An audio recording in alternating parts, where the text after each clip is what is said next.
Hello friends, welcome to সানায়ার রান্নাঘর। আজ আমি তোমাদের একটা রেসিপি করে দেখাবো, যেটা গরম লুচির সঙ্গেই হোক বা রুটির সঙ্গে খেতে দুর্দান্ত। আর হ্যাঁ, মাত্র 2 মিনিট সময় লাগবে। আমি এইদিকে গরম গরম লুচি করে নিয়েছি। আর হ্যাঁ, যারা আমার চ্যানেলটিকে এখনও সাবস্ক্রাইব করোনি, প্লিজ চ্যানেলটিকে সাবস্ক্রাইব করে দিও, যাতে তোমাদের আমি নতুন নতুন রেসিপি করে দেখাতে পারি। এই দেখুন, আমার হয়ে গেছে গরম গরম লুচি রেডি। এই লুচির সঙ্গে এরপর আমরা একটা ঝাল মিষ্টি আলুর তরকারি করে দেখাবো। এই আলুর তরকারি করতে মাত্র 2 মিনিট সময় লাগবে। আমি এখানে একটা আলু সেদ্ধ করে নিয়েছি। আলুটা ভালোভাবে চটকে নেব। আলুটা চটকে নিতে নিতে আমি একদিকে কড়াই বসিয়ে দিয়েছি। কড়াইতে কিছুটা আমি তেল গরম করে নেব।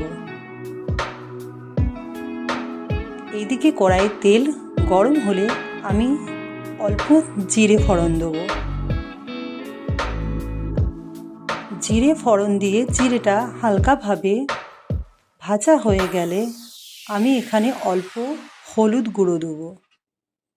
হলুদ গুঁড়ো দেওয়ার পর আমি একটা লঙ্কা ভেঙে এই মশলাটিতে দিয়ে দেবো। তারপর আমার সেদ্ধ করা আলুটা আমি এখানে তেলে ছেড়ে দেবো। কিছুক্ষণ নাড়াচাড়া করে নেব। আর আমি এখানে একটু লবণ অ্যাড করে নেব।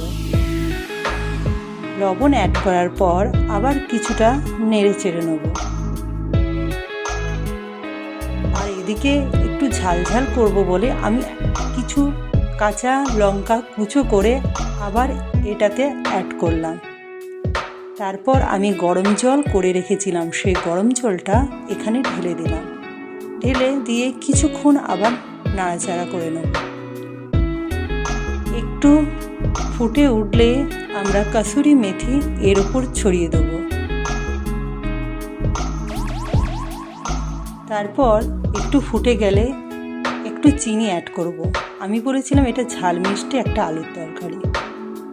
একটু চিনি অ্যাড করার পর আবার যখন এটা ফুটে যাবে, আমাদের রেডি হয়ে যাবে 2 মিনিটের আলুর সবজি।